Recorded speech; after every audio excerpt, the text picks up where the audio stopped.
Hi, I'm here today to talk about EMS cardiac care in 2015 and the Mission Lifeline program for the Capital Region of New York State.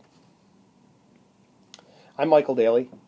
I'm an EMS physician at the Albany Medical Center and the Regional EMS Medical Director. I have no disclosures of either financial or academic interest. The Mission Lifeline program itself for the Capital Region is an American Heart Association-led initiative to improve care for heart attack patients who are having ST elevation myocardial infarction across the Capital Region of New York. This is a collaboration between community hospitals, STEMI centers, EMS, the Department of Health, and others. Our goal is ultimately to improve patient care. We're already doing a really good job, but we can do better. And the goal here is for us to look at how we're doing so that we can make sure to share best practices between partners and improve care. Specific goals include decreasing first medical contact to balloon time to under 90 minutes in greater than 75% of cases. We recognize that there's some long transport times in some areas of the Remo region, and because of that, this is not all cases. That first medical contact when EMS arrives at the scene will ultimately be when we'll start the clock. For our non-PCI facilities or our non-STEMI centers, our goal is first medical contact to balloon in less than 120 minutes, which includes an impressive component of door-in, door-out time of less than 30 minutes. That means a patient that comes into the emergency department and is diagnosed with a STEMI be transferred out the door towards a STEMI center in less than 30 minutes. For walk-in patients at all of our hospitals, the goal is going to be an EKG within 10 minutes. And for STEMI centers, the goal is going to be feedback to EMS in 100% of cases within 48 hours. That's profoundly important because EMS needs to know what happens to their patients, so they'll keep on bringing those patients to the hospital, recognizing that this is a partnership for care. Ultimately, our goal is to ensure that all STEMI patients get PCI, or percutaneous intervention, angioplasty, or cath, if appropriate. Specific EMS goals include an EKG within 10 minutes for every patient who might be having a STEMI. High-quality electrocardiograms obtained in that first 10 minutes that are then appropriately labeled with the patient's name and date of birth. Transmission of that electrocardiogram within 3 minutes to a STEMI center if a STEMI is identified, with a rapid follow-up call to that center. This should lead to increased accuracy of patient destination, decreased door-to-balloon time, decreased first medical contact to balloon time. Who should get an EKG? Everyone with chest pain over the age of 35. Frankly, casting a wide net, if the patient looks like they're having a heart attack and they're under the age of 35, they should get an EKG. Many people who are short of breath should get EKGs. Not necessarily everybody. If somebody's got a really good reason to be short of breath, like their asthma attack that feels just like their regular asthma attack, perhaps they don't need an EKG. But if they're having chest discomfort with that asthma attack that they haven't had before, they should get an EKG. Some people who are nauseated should have EKGs. Some people who feel weak. Some people with neck pain. Cast a wide net. The more you think about getting EKGs and obtain electrocardiograms on your patients, the better you'll get at getting these, and the better we'll ultimately be at catching patients with STEMI.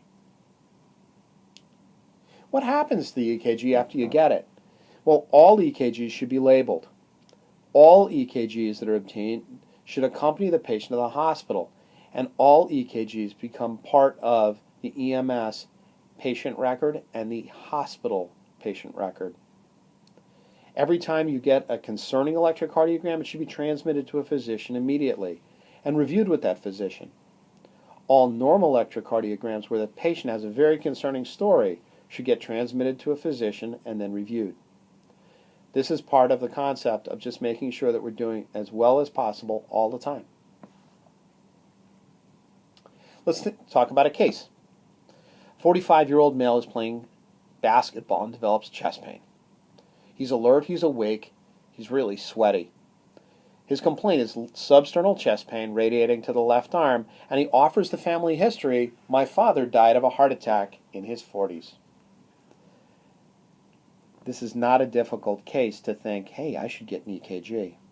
In fact, I'm sure none of you were surprised looking at the electrocardiogram that was obtained. This patient went to the cath lab and did well. This is the easy patient to make the diagnosis in. Remember to cast a wide net and do electrocardiograms on patients who have some of the symptoms of STEMI, but not all of them. So in this case, or in any case, you're going to identify a patient that has the potential to have a STEMI. You're going to obtain a 12 lead. You're going to transmit that 12 lead. And you're going to notify the receiving facility as soon as possible. If you identify a STEMI, you should go to a STEMI center. If you don't identify an ST elevation MI, you should take the patient to the hospital of their choice. Why do we want patients with STEMI to go to STEMI centers? The evidence is clear. If the patient's suspect artery gets opened within 90 minutes, the relative risk of dying decreases significantly.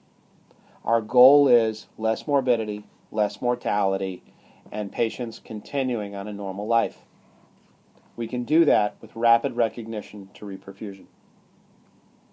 The way the STEMI system should work is not by obtaining the electrocardiogram and bringing it to the hospital. It should work by obtaining an electrocardiogram, transmitting it, talking to a physician, and having the cath team meet you in the emergency department. That decreases the time it takes to get the cath team to the hospital and decreases the time it takes to get the vessel open.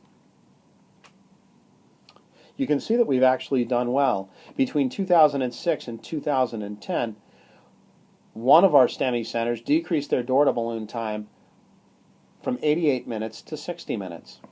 And for EMS patients, the door-to-balloon time decreased from 88 minutes to 53 minutes. This is a great job. But this needs to be done across all centers and for patients to present both in and out of facilities that can do angioplasty or cath. So for patients with this EKG, or this EKG, we want these patients to end up in cath centers every time. Now let's not forget, as we're trying to get more EKGs on patients who may have ST elevation MI, to focus on lead placement as well. If we're going to do something, we need to do it well. There's an EMS case of an 84-year-old female who's at a nursing home. She had increasing weakness over the last 2 days. She wasn't having any chest pain, but she did have nausea, and she was just not feeling right. She'd been seen at our hospital in the past, and we had an old EKG. EMS was absolutely right when they went and got an electrocardiogram on this patient. Because, frankly, these could be the symptoms of a STEMI in an 84-year-old patient. Their EKG looked like this. And as you look across the V leads, or the precordial leads, you'll see that all of those leads are facing down. There's no what we call R-wave progression. This EKG was given to the physician, who looked at the old electrocardiogram and said, oh my gosh, that's a huge change. Looking across the precordium, all of these R waves were up in the past, and now they were pointed down. The physician wondered, had this patient had a heart attack, and went in to talk to the patient. This is what they found. Where are those leads? Are those leads where they're supposed to be? They're not. An EMS provider, because they were concerned about violating the patient's modesty, had not moved her breasts in order to do a good job of getting an electrocardiogram. When the electrocardiogram was obtained appropriately, she had a completely unchanged EKG. It's really important to make sure to get electrocardiograms with appropriately positioned leads. If, as in this case, the patient has large breasts, you can ask her to move her breast out of the way, or you can move that breast after explaining to her what you're doing using the back of your hand. But please, collect good, valid data. So STEMI systems themselves can work really well, and we've proven that here in the Remo region. Are there benefits? Absolutely. Early EMS 12 lead leads to decreased door-to-balloon time. It leads to early reperfusion. It leads to improved survival, and it ultimately means that community hospitals keep their non-STEMI patients and STEMI patients go to PCI centers. We want to make sure that patients go where their doctors are. So if a patient doesn't have a STEMI, they should not come to a STEMI center unless it's the appropriate hospital for them, given prior healthcare decisions. Tough questions. How much distance does a confirmed STEMI travel? Should you bypass community hospitals? Absolutely. If you have a STEMI, that patient should go directly to a PCI center. Should a patient in cardiogenic shock who's really sick bypass a community hospital? Absolutely. The literature is clear that these patients will do better if they're brought directly to a CAT center. Should you use a helicopter? Well, that's a tough one. In some areas of the region, it may be faster to use a helicopter, but you still have to wait for the aircraft to get there. And ultimately, that may lead to a longer delay. That's a decision that's going to have to be made by the providers on the scene, talking with medical control. Ultimately, our fear is that we'll have a patient who has an ST elevation MI who goes into cardiac arrest while we're taking care of them. It's easy for us, planning this out, to discount this possibility. However, the reality of it is that you're the EMS providers who will be taking care of these patients in the back, looking them in the eye when this happens, much as this paramedic was looking this patient in the eye when they went into ventricular fibrillation. The paramedic shocked the patient once, brought the patient directly to the hospital, where the patient then went to the cath lab, had the vessel open, and the patient did very well following their rapid cardiac arrest care and their appropriate ST elevation MI care. So the STEMI system works. Don't delay and wait till you get to the hospital to give us the information. Give us the information as soon as you collect it, as soon as you realize that this is a STEMI. That's profoundly important. Who should get an EKG? Everyone with chest pain over the age of 35. Some under the age of 35. Many patients who are short of breath. Many patients who are nauseous. Some patients who feel weak. Some with neck pain. Cast a wide net. Think about who might be having a heart attack, even if it's not that crushing chest pain radiating into the arm and the jaw. Some patients present just a little bit differently. Label your EKGs and make sure all those EKGs come to the hospital and become a part of the record. All concerning EKGs should be transmitted to a physician. All normal EKGs with a concerning story should be transmitted and reviewed with that physician. What happens next? We think that patients are going to get urgent and appropriate medical care. Some of these patients are going to go direct to the cath lab.